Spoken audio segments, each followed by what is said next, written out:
Alright folks, welcome back to part 2, what is now actually take 2. So, sorry about the interruption. The camera, it only films 20 minutes at a time. So, as I was saying, Percy Harvey splits his time between running the ball and receiving the ball, so he could have, 1,000 yards total, but they didn't think he would get 1,000 yards in one category.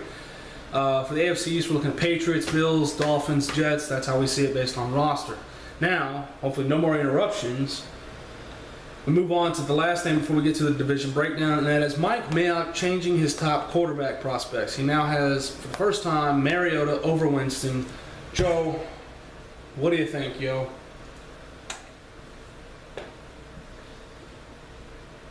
I don't know. I think he's citing too much of the off-field issues versus on the field play. I mean, we discussed this before. I think Mariota has the potential, like you said, to have a higher ceiling. Right. I've seen better pocket presence from him. Winston probably has the ability to go out there and actually do something this year, whereas I don't think Mariota's ready. Who knows? Maybe he just wants to stir the pot. I usually like Mayock. He's one of the few that I typically think he does a pretty good job. But this confuses me, and it's not because of the fact that he put Mariota above Winston. It's when he decided to do it. All right, before the camera started, we were talking about how the whole football season goes. Winston is over Mariota. Bowl season come and goes. Winston is over Mariota. Winston gets in trouble. Winston is over Mariota. Bless you. The combine comes. Winston is over Mariota. Pro days come and go. Winston is over Mariota. There is no new additional film out there, and Winston has not gotten in any additional trouble.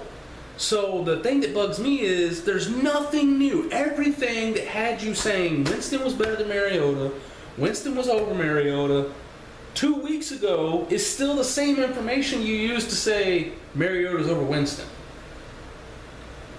And that's what I have a problem with. Winston, personally I feel if you need something now, take Winston. Winston can come in right now. He can come in and make a difference for your franchise. Think Mariota, if you have a chance to sit him, you can take him, sit him. He has the higher ceiling. He has more potential to be the better overall long-term quarterback. So Winston, short-term, in the now, right now. Not saying he's not going to be a good quarterback down the road, but he's right now. He's now. Yeah. Whereas Mariota, he's more future. He's planning for the future. He may be 1 to 2 years out from really making a difference. But what the hell? It blows. I don't know. For somebody who's so methodical like Mike Mayock, and then he cites the 18 interceptions or whatever. That was already there. Yeah. That was already on film. The last time you had Winston over Mariota, his off the field issues were there. The last time you had Winston over Mariota, I don't get it. I don't know. It bugs me. It bugs the hell out of me. I don't like it. Alright. So, we're moving on now to the roster, to the divisional breakdown. So, we're going to start. We're going to try to speed through these first two because we've already talked about them quite a bit in depth as Dallas and the Eagles. They're going to be the first two. Then, on the next video, we'll get to the Giants and Redskins. Alright, so first, Dallas. This just so happens to be in the order we think they are. Dallas, Eagles, Giants, Redskins. Alright. So, first, when do they start looking for Tony Romo's replacement? Because Tony, he's got back injury problems. He's getting old. I would start looking soon. Last year probably his best year in the league, but like you said, back injuries. You need to get a couple years of somebody in there to develop them. You don't want to run Romo for 3 more years and then just. Not everybody can get there. Not everybody can get as lucky as the Colts. Yeah. But you never know what the bromance going on between Jerry and Tony. So maybe they get Manziel. Hey, Yeah, it was that- reported that Jerry really liked Manziel, almost drafted him, instead got Zach Martin. Maybe now he can execute a trade with Cleveland, get Johnny, have Johnny come in and That's the worst sit. thing they could do, man. Come on. Johnny Manziel does not have an NFL future. All right. So, bottom line, Dallas fans, start looking. Maybe Bryce Petty, Texas guy, maybe. Who replaces Murray's production? I mean, right now you got Lance Dunbar. I believe they have Joseph Randall. Joseph Randall. Yeah, but he's like in and out of trouble, and of course injury prone Darren McFadden. So the question is one of those guys going to have a breakout year this year behind that offensive line, or they drafted somebody? Regardless what route they go, you're not gonna. I'm just saying right now, you're not gonna see somebody have the production that Murray had last year. Got a great offensive line, but Murray ran with a purpose last year. I don't think you're gonna see somebody. One guy been rumored, probably not going to happen. But one guy that could not only replace Murray, but Well, could surpass okay. Murray. That's That guy Adrian. can surpass anybody. Just for those of you who don't know, we're talking about Adrian, the man Okay. Peterson. You said who they have there now, or if they draft somebody. I'm just saying. You said nobody. If you put okay, I retract my statement. Nobody on that roster. You put a robot like Adrian Peterson back there. Dude is behind not. that Dude is not a line. robot. Dude is a fucking Terminator. All right. He's more than just a fucking robot. Yeah, that's okay. All right. Well, what about this way? AP behind that line is scary.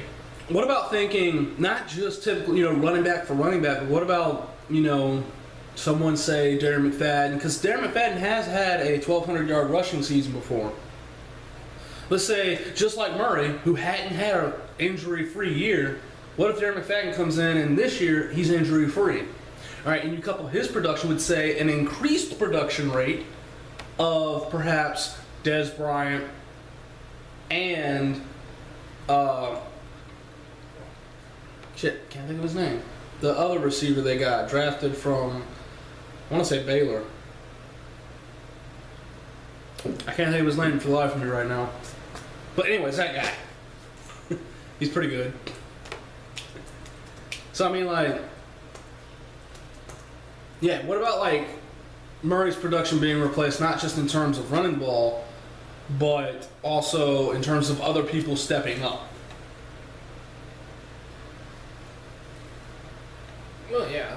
You can have other people step up. Terrence but- Williams. That was him. But I think a lot of the success Dallas had last year was based off of Murray's success. Mm.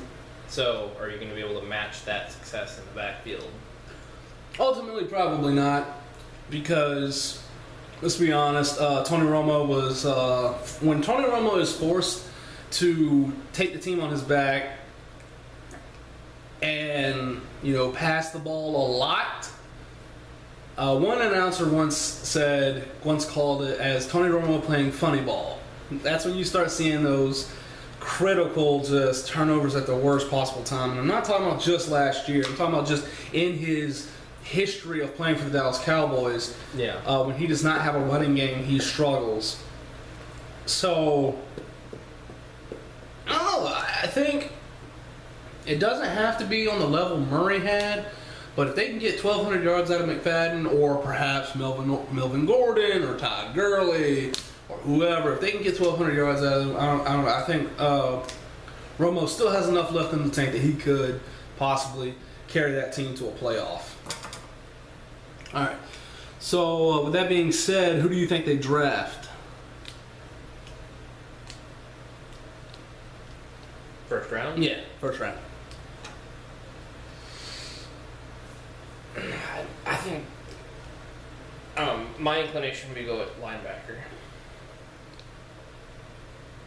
I mean, you've got, they've got 3 running backs right now, don't they? Yeah. Randall, Dunbar, and McFadden.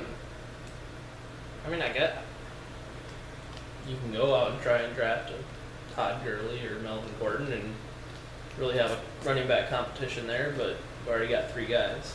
And it's a deep class. So you can get like a Jay Ajayi in the second round. You know? Yeah, I mean, you could totally go with like an Eli Harold, outside linebacker out of Virginia, to help replace, Bruce Carter, who left. They have a young up-and-comer on at one outside linebacker position, so that with Rolando McClain could help solidify that defense.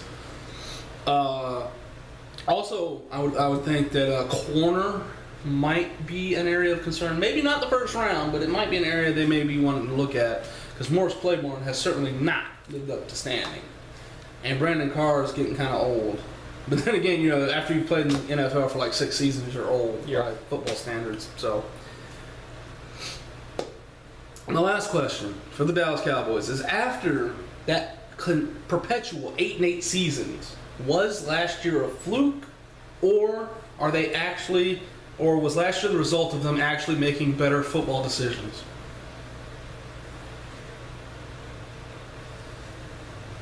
I don't know. You look at the success they had last year, but then they lose some key pieces. Romo's getting older. Older. I don't know. I would have to see another good season this year before I start saying the Dallas Cowboys are changing for the better. Yeah. No longer a mediocre team. Yeah. I mean, I think that from a talent gathering standpoint, they've made a change for the better. I mean, you look at how many offensive linemen they've drafted in recent years: Tyron Smith, Zach Martin, Travis Frederick. Going after these offensive linemen, help building up from the inside out. But at the same time, the best coaches, coaching wise, have they taken that next step? This is when you find out. This is what Belichick excels at. Yep. This is what the Packers sort of do pretty well, depending on the position.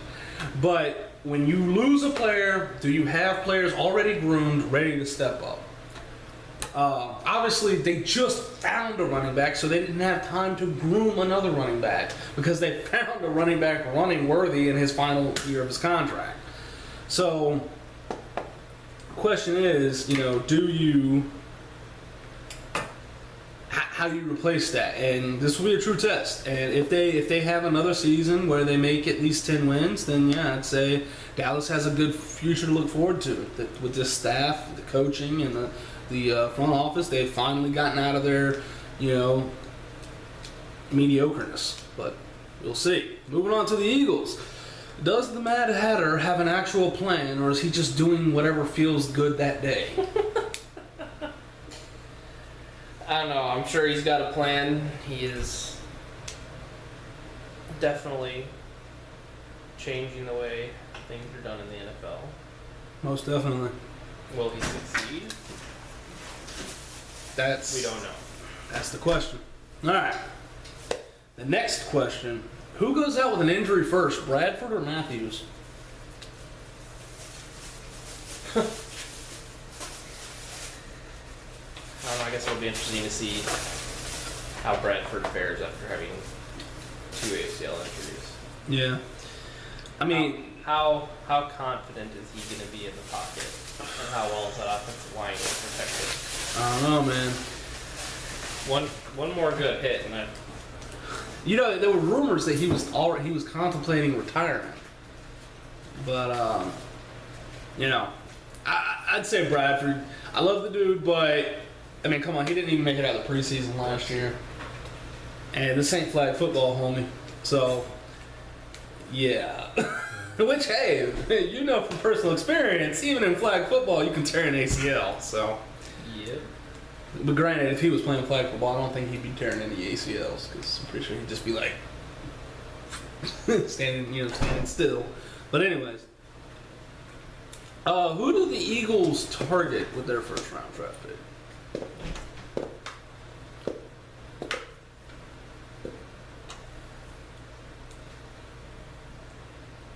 Wide receiver. That would be a good one. Pull up some mock drafts. Yeah, I mean, they you know something. Their safety play for me wasn't that great. So if Landon Collins is available, maybe pounce on him. If not, maybe somebody like Gerard Holloman in the second round, because Landon Collins might go to Pittsburgh. Also, edge rusher. I mean, yeah, they got Brandon Graham. He hasn't totally lived up to what was expected.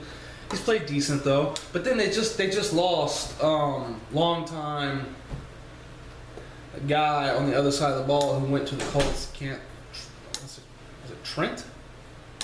I don't know. I can't. Trent Cole. Yes, it was Trent. Yeah, they just lost Trent Cole. He was, a long time Eagle guy who was a pass rusher for him. So they may want to go pass rusher. They're picking about 20. Yeah.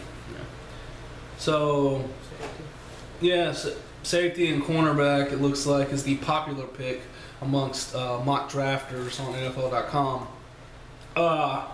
They just went out and got 2 cornerbacks in free agency, so I don't know if they go corner in the first round. I think they might go with a hybrid guy like that Rollins kid, who can play both safety and some corner in the second round, but I don't really know if they go in the first round corner. And lastly, should the Eagles look elsewhere for their QB of the future? Or do they have one in Sam Bradford? Or Matt Barkley? Or Mark Sanchez?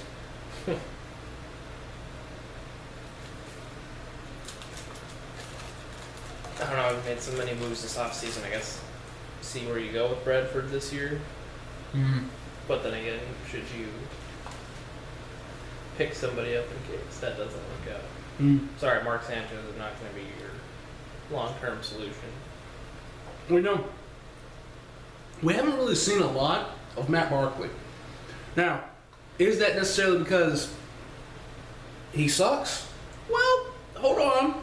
If you look at Green Bay, Matt Flynn was our backup the entire year last year. Even though we had 3 QBs, we also had Scott Tolzien.